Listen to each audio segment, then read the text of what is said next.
டே 89க்கான முதல் promo release பண்ணிட்டாங்க. ரொம்ப இன்ட்ரெஸ்டிங்கான ஒரு விஷயம் நடந்திருக்குங்க. அதாவது இப்போ டிக்கெட் டு ஃபினாலே பரபரப்பான முறையில் நடைபெற்று கொண்டிருப்பது நம்ம எல்லாருக்குமே தெரியும். விஷ்ணு 7 புள்ளிகளுடன் அவர் முதல் இடத்துல இருக்கார். ஒரு புள்ளியை பெற்றால் அவர் குவாலிஃபைட் ஆகலாம். ஆனால் பிக் பாஸ் இங்கே ஒரு மிகப்பெரிய ட்விஸ்ட் வைக்கிறாரு. ஹோல்ட் டான் அப்படின்னு சொல்லிட்டு ஒரு டாஸ்க் வைக்கிறார். இதில் என்னென்னா வெற்றி பெறும் போட்டியாளர்களுக்கு 5 புள்ளிகள். இப்போ 5 புள்ளிகள் கொடுக்கும் பொழுது திட்டத்திட்ட பார்த்தீங்கன்னா 3 புள்ளிகள் இதுவரையும் வாங்கினவங்க அந்த 5 புள்ளிக்கு போனாலே அவங்களால என்ன பண்ண முடியும், ஈஸியாக 8 அவங்களால ரீச் பண்ண முடியும். ஆனால் இப்போ என்ன ட்விஸ்ட் பண்ணுறாருன்னா பயங்கரமான ஒரு ட்விஸ்ட் பண்ணுறாரு. ஒரு டிக்கெட் டு ஃபினாலேன்னு 2 போர்டு இருக்குங்க. அதில் வந்து நீங்கள் கையை பிடிச்சிக்கிட்டு அப்படியே நிற்கணும்.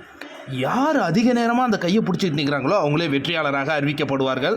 இதில் என்ன ஒரு குட் மூவ் இவங்க பண்ணிட்டாங்கன்னா, இந்த விஷ்ணுவும் தினேஷும் போய் கடைசி 2 இடங்களில் கை வச்சுக்கிட்டாங்க. நடுவில் வந்து ரவீனாவும் மணியும் வச்சுக்கிட்டு இருக்காங்க. இப்போ மணி ரவீனா கையை எடுத்தால் கூட அவங்களுக்கு டிஸ்டர்ப் ஆகாது. ஆனால் அங்கே பார்த்தீங்கன்னா விசித்ரா அம்மா லாஸ்ட்டில் கை வச்சுருக்காங்க.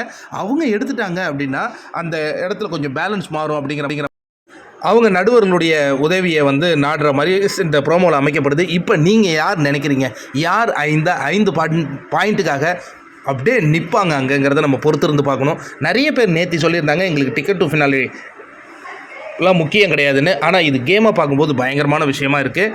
சூப்பரான ஒரு எக்ஸைட்மெண்ட்டுக்கு நம்ம காத்திருப்போம்.